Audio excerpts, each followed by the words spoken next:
God, look at the mess I'm in today. Honestly, it's not great for a live, and I do apologise about that. Because I just wanted to come in and do a quick roundup of everything we've done this month. And as you can see, I'm very busy getting ready for the next month, which is why I'm a little tardy. Is that the word they use today? So today's just a roundup. And it's about the do's and the don'ts. And one of the don'ts is what I just did is hadn't realised that where I'd been pulling my hair out trying to do something earlier, come on, and it's sticking up all over the place like it does. So bear those in mind. So this 10 minutes, let's look at we've done presentation all of September. And what we've looked at is, one, when you present, how you present, where you present, and actually what really is a presentation. So consider a presentation in my terms as any time you present you or your business to the world, whether that is through video, live stream, speaking online, any type of stuff I do, or it's doing a PowerPoint presentation, your website. It's a present. It's you presenting yourself to the world. So you need to know exactly what it is you are presenting. You need to know how your audience expects you to present yourself. Now, I am a self-confessed, disorganized, inconsistent business owner who just about manages to keep it all together. And most of my clients know this, and I have forgiven a lot. I am getting better at it, I have to say. They don't expect me to turn up with a full face of makeup. They do not expect me to turn up in a three-piece suit and power shoulders or whatever, any of that. I'm very much a what you see is what you get girl. I'm very much about I can give you great value.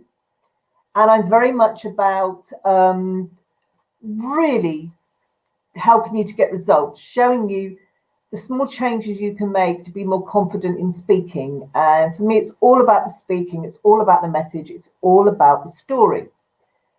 Now, if I'm stood on a stage in front of a bunch of corporates, I would dress differently. Not a lot differently. I still wouldn't be wearing a three-piece suit or that's not who I am, and that's not who people expect. So remember, when you're presenting yourself, present yourself the way that your audience expect to see you. And also, it means that you're presenting yourself to people who are comfortable with you. Now, I know a lot of people love them to death, really do. I network with them, I count them as friends, but they wouldn't work with me, not because they don't like me, not because they don't think I'm really good at what I do. We just don't gel together. They are much more corporate. They expect a different style. And I am all good with that. I really don't mind, because I know the people that I want to work with. So those are the people I present myself to. The other thing you have to consider is where you're presenting from. And again, this is to do with your brand. I present from my office. I've got my bright coloured back wall. I have different things on my shelf from time to time. I have different banners. So I use a streaming system where I can change the banners and I can put different things across it. Because that's how I want to present. That's how I want to put myself across. Other people may have a more relaxed, it might be about outdoors, it might be about environmental change, it might be about, sort of a much more sporty, outdoorsy.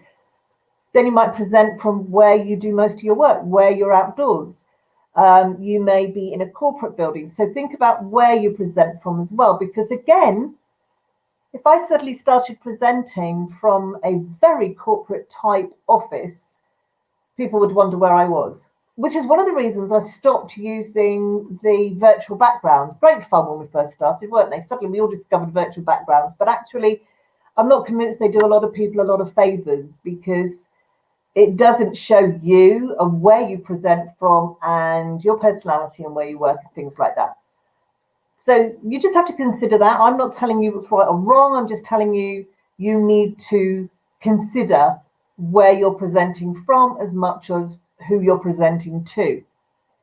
Then it's your style of presenting. Some people like to hide behind slides. That's okay. That's perfectly fine, so long as you're not got everything on slides and it's too fast and people can't keep up. Some people like to do a bit of both, so Zoom's great for that. They start off with their introduction, then go into slides. Some people use PowerPoint, and if I'm recording PowerPoint presentations, I use the recording within the PowerPoint because I can then have me down in the corner so people can see me and relate me to the presentation. Sometimes it's just about speaking, especially if you're talking online, live streaming like this. I wouldn't use slides unless I was doing a particular workshop type thing. So I just speak to you. I don't read from a script. I don't necessarily prepare the whole script. I know what I want to talk about. I know my message and I know exactly what I want to say. And I can do that in 10 minutes. So again, when you think about how you present, what does your audience expect from you? What do they like to have? And different audiences like different things. Now, my audience, again, like a mix-up of stuff. They like the different styles I come across with. I can be very loud and I can be a bit obnoxious at times. I'm a storyteller sometimes. I'm a rant sometimes. I do workshops, I do webinars, I do loads of stuff online around how to engage. So I use a mixture of styles. You may stick to one style because it's your brand style. So think again. So it's about how you present, who you present to, where you present, and what you present. And it's the what you present that is the most important thing. What is it you're trying to say? Don't try to tell them everything. Don't try to get it all in. Think about your timing. Think about how long people will stay on a call unless it's really, really engaging. If you're not really confident about your speaking and engaging online, keep them short, keep them sharp, and keep them sweet. That's what I say to you. So September has been presentations. So we're now moving into October. So the October Learning Hub, again, all free. And I'm now sending out all the information. We're going to be doing some lives. We are going to be doing some actual workshops. Again, all free. Resources will be free. And we're looking at your message, your story, and your audience all through October and how the three weave together. So keep an eye out for the dates and the times when that'll be happening, because some will be live on Facebook or through here. Some of them will be workshops on Zoom. So you need to make sure that you're there for it. I will round up everything we've done around presentations. I'm going to edit it into one thing, so it makes it easier for you, and it will be on the website. Because as you know, I'm giving everything away in October, so anyone can access this stuff on the www.bevhetting. I'm sorry, I've got all that wrong. No, all the w's.themessagemaestro.com. All the resources, all the replays will be there. Okay, so have a great week. Look forward to the coming October. Use the challenge in a positive way. And we're heading towards a whole new year. And that can't be a bad thing. So don't let 2020 suck so much that you can't look forward. Look forward and do more. So I will see you all again soon. I'll see you next Monday, obviously. But in the meantime, keep an eye out for all the free events for the October Learning Hub. Message, story, audience, really important. Bye.